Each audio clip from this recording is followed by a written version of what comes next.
नमस्कार, यहाँहरूलाई मेरो युट्युब च्यानल सिम्प्लिफाई एकाउन्टिङमा स्वागत छ। नेपालीमा भन्नुपर्दा लेखाको सहजीकरण। नामले भने अनुसार म यस च्यानल मार्फत हामी बिजनेस गर्दै हौँ या पढ्दै हौँ या कुनै एकाउन्टिङ जब गर्दै हौँ, म हाम्रो डे टु डे लाइफमा आउने एकाउन्टिङ सम्बन्धी लेखा सम्बन्धी प्रब्लमहरूको सोलुसनहरू सहज रूपमा दिने प्रयास गर्नेछु। आजको यो भिडियो इन्ट्रोडक्टरी भिडियो मात्रै हो। यसमा आज म what is accounting, what does an accountant do र स्किल्स निडेड फर एन एकाउन्टेन्टको बारेमा चर्चा परिचर्चा गर्नेछु। Let's begin with the term accounting.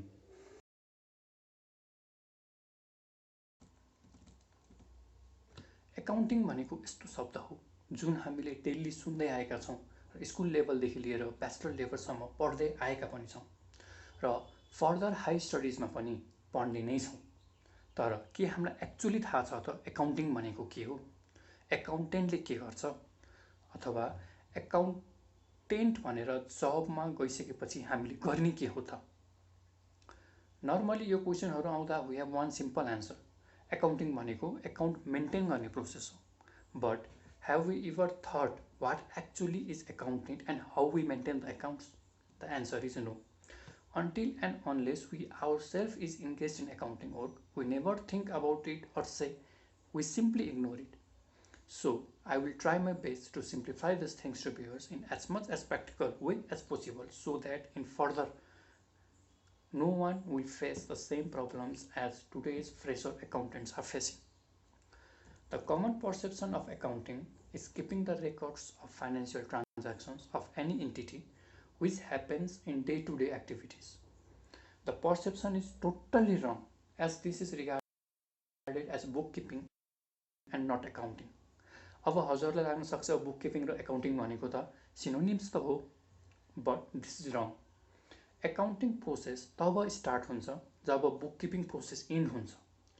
Accounting is science, but bookkeeping is art which deals with how to keep the records systematically and properly. यो भन्दै गर्दा हामीले के बुझ्न जरुरी छ भने प्र्याक्टिकल लाइफमा अहिले जति पनि बिजनेस हाउसेसहरू र अर्गनाइजेसनहरू छ उनीहरूले बुककिपिङ र एकाउन्टिङलाई जोइन्ट बनाइदिएको छ। The both job is now being done by single person is known as accountant.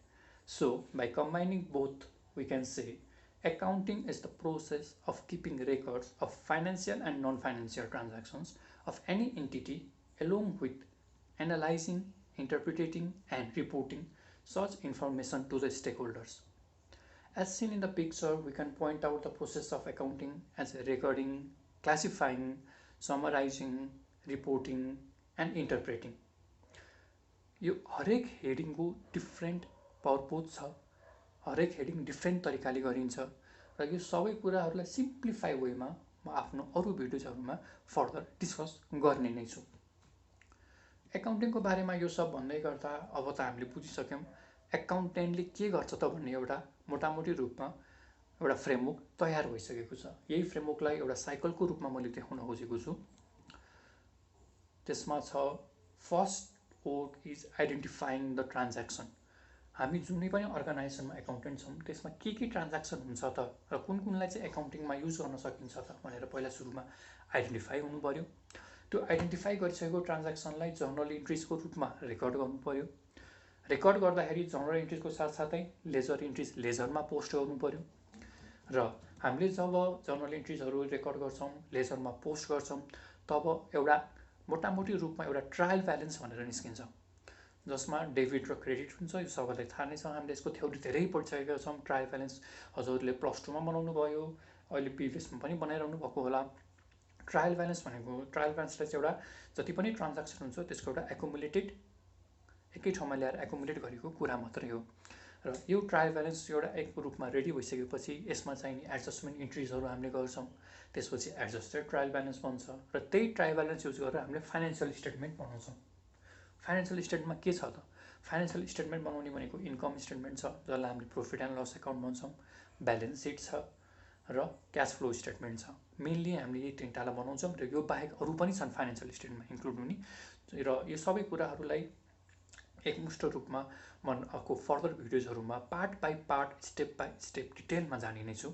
र फाइनेन्सियल स्टेटमेन्ट बनाइसकेपछि इयरको एन्डमा हामीले बुकलाई क्लोज गर्छौँ र यो साइकल फेरि स्टार्ट हुन्छ नयाँ इयरबाट ओपनिङ ब्यालेन्सको रूपबाट।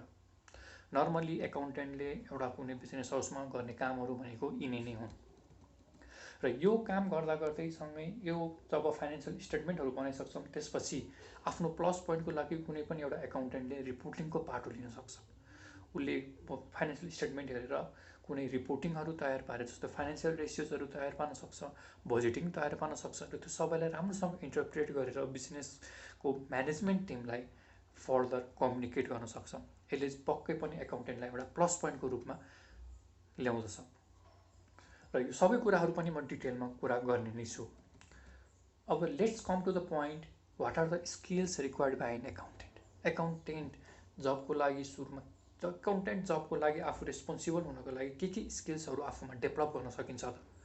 हामी एकाउन्टिङ जबमा जानुभन्दा अगाडि यी स्किल्सहरू आफूमा के कति छन् भनेर डेभलप गर्न सकिन्छ, जसले गर्दा हामीलाई पछि फर्दर जब गर्नलाई र करियर बिल्डअप गर्नलाई धेरै नै फाइदा हुनेछ। First one is business knowledge and proficiency. Likewise हामी कुनै अर्गनाइजेसनमा छौँ, हामी कुनै अर्गनाइजेसनमा इन्टरभ्यूको लागि जाँदैछौँ एकाउन्टेन्ट पोस्टको लागि पनि, हामीलाई सबसे सुरुमा थाहा हुनुपर्ने कुरा भनेको त्यो बिजनेस अर्गनाइजेसनको एक्चुअल बिजनेस के हो, उसको ट्रान्ज्याक्सनहरू उसले के गर्छ, उसकोमा एकाउन्टिङ पोलिसिज के लागू हुनेवाला छ। हामीले सर्टेन लको पार्ट, सर्टेन एकाउन्टिङको पार्ट, सर्टेन उसको डे टु डे बिजनेस ट्रान्ज्याक्सनको पार्टहरूलाई बुझेर अगाडि बढ्नु र त्यो कुराहरू आफूमा एकुमुलेट गरेर अगाडि बढ्न सक्यौँ भने हामीले धेरै फाइदा हुन्छ र हामीलाई काम गर्नलाई एकदमै इजी पनि हुन्छ। Second one is communication. Communication is regarded is one of the most important skills for person in general also. For any job good communication skill is must. In regard to accountant, हामी एकाउन्टेन्टहरू भइसकेपछि एकाउन्टेन्टलाई कम्युनिकेसनको त एकदमै धेरै जरुरत छ, किनकि every aspect of the business organisation, अझै भनौँ every department of the business organisation is connected with the account. हामीलाई हरेक कुरालाई कम्युनिकेट गर्नुपर्ने हुन्छ, हरेक कुरासँग कम्युनिकेसनबाट इन्फर्मेसनहरू गेन गर्नुपर्ने हुन्छ। यसले गर्दा कम्युनिकेसन हाम्रो एकदमै क्लियर भयो, हामीले भन्न खोजेको कुरा अरूहरूलाई क्लियरली बुझाउन सक्ने भयौँ भने हाम्रो लागि यो एकदमै प्लस पोइन्ट हो र यो स्किल चाहिन्छ पनि। अर्को छ कोलाबोरेसन विथ अदर्स। यो र कम्युनिकेसनमा खासै डिफ्रेन्स चाहिँ छैन। कम्युनिकेसनमा हामीले कसरी कम्युनिकेसन गेन गर्ने भनेर बुझ्यौँ भने कोलाबोरेसनमा चाहिँ कसरी सबैजनासँग मिलेर काम गर्ने भन्ने कुराहरूको स्किल हो। एकाउन्टेन्ट अथवा एकाउन्टिङ जब भनेको एकाउन्ट डिपार्टमेन्टसँग मात्रै रिलेटेड छैन, यसले हरेक डिपार्टमेन्टलाई डाइरेक्टली अथवा इन्डाइरेक्टली टच गरेको नै हुन्छ। हरेक डिपार्टमेन्टबाट डाटाहरू लिनुपर्ने हुन्छ, हरेक डिपार्टमेन्टहरूलाई हामीले फाइनेन्सियली सपोर्ट गर्नुपर्ने हुन्छ, उनीहरूको एक्सपेन्सेसहरू हेर्नुपर्ने हुन्छ, हाम्रो बजेटिङ बनाउने बेलामा यिनीहरूसँग यी डाटाहरूको युजफुलहरू हुन्छ भनेपछि सबैजनासँग मिलेर काम गर्न सक्ने क्षमता हामीमा हुनुपर्छ। यसले यो पोइन्टले यही कुरालाई नै भनेको छ। अब अर्को छ analytical skills and critical thinking. यो भन्दा गर्दा के बुझ्न जरुरी छ भने एकाउन्टिङ भनेको नम्बरलाई एड गर्ने, माइनस गर्ने, सबट्र्याक्ट गर्ने, मल्टिप्लाई गर्ने, डिभाइड गर्ने, नम्बरलाई मात्रै युज गर्ने भनेर मात्रै नबुझिकन हामीले के बुझ्न जरुरी छ भने it is the proper analysis of the data information which we have gathered and interpret it into proper report for better understanding. र यो कुरा हुनको लागि हामीले हाम्रो आफ्नो एनालिटिकल स्किल्स अथवा भनौँ स्केप्टिजमको स्किल्स युज गर्नुपर्ने हुन्छ। हामीले कुनै ट्रान्ज्याक्सन भइरहेको छ भने यो ट्रान्ज्याक्सन किन भइरहेको छ, यो ट्रान्ज्याक्सनलाई केले मद्दत गरिरहेको छ, यो ट्रान्ज्याक्सनले गर्दा कुन कुन सेक्टरमा इफेक्ट परिरहेको छ, यसले फाइनेन्सियली हामीलाई कसरी इफेक्ट गर्नेवाला छ भन्ने कुराहरू सबै एकुमुलेट गरेर बुझेर मात्र एकाउन्टिङ इन्ट्रिज र पोस्टिङहरू गर्दाखेरि हामीलाई रिपोर्टिङ बनाउँदाखेरि अथवा रिपोर्ट मेन्टेन गर्दाखेरि धेरै नै फाइदा कुराहरू हुन्छ। र next two skills management of finances and budget र organisation and time management inter related छ। अब बल्ल एकाउन्ट भनेको फाइनेन्स हो भनेर बुझ्नुपर्ने स्किल्स यो दुईवटा हो। यसमा के छ भन्दाखेरि एकाउन्टमा हामी बसिसकेपछि एकाउन्टको सबै रेस्पोन्सिबिलिटीहरू लिइसकेपछि हामीमा फाइनेन्सियल रेस्पोन्सिबिलिटी आउँछ। जस्तो फाइनेन्स कसरी म्यानेज गर्ने, फाइनेन्स कहाँबाट ल्याउने, हाम्रो ब्याङ्क लोनहरू हुनसक्छ, ब्याङ्क ओभरड्राफ्ट हुनसक्छ, ब्याङ्कमा एक्जिस्टिङ ब्यालेन्स हुनसक्छ, क्रेडिटरबाट उठाउनु पर्ने ब्यालेन्स हुनसक्छ, क्रेडिटर डेप्टर्सहरूलाई दिनुपर्ने ब्यालेन्सहरू हुनसक्छ। यो सबै कुराहरूलाई एकुमुलेट गरेर यसलाई म्यानेजमेन्ट गर्न सक्नु भनेको एकाउन्टिङको लागि एकदमै महत्त्वपूर्ण कुरा हो। जुनै पनि एकाउन्टेन्ट जबमा गइसकेपछि इम्प्लोयरले यो कुराहरू एकाउन्टेन्टबाट एक्सपेक्ट गरेको नै हुन्छ र यसलाई हामीले फुलफिल गर्नै पर्ने हुन्छ। Otherwise our career will just stop at being a book keeper, not accounting but a book keeper. Record राख्नलाई मात्रै काम गर्नुहोस्, रेकर्ड राख्ने काम मात्रै हामी बनाउनुहुन्छ। सो यो स्किल्सलाई डेभलप गर्नुपर्ने हुन्छ। यो स्किल्सलाई डेभलप गर्दाखेरि हामीले बजेटिङको कुराहरू आउँछ, यसमा सर्प्लस अफ फन्डको कुराहरू आउँछ, डेफिसिट अफ फन्डको कुरा आउँछ र प्रपर युटिलाइजेसन अफ फन्डको कुराहरू आउँछ।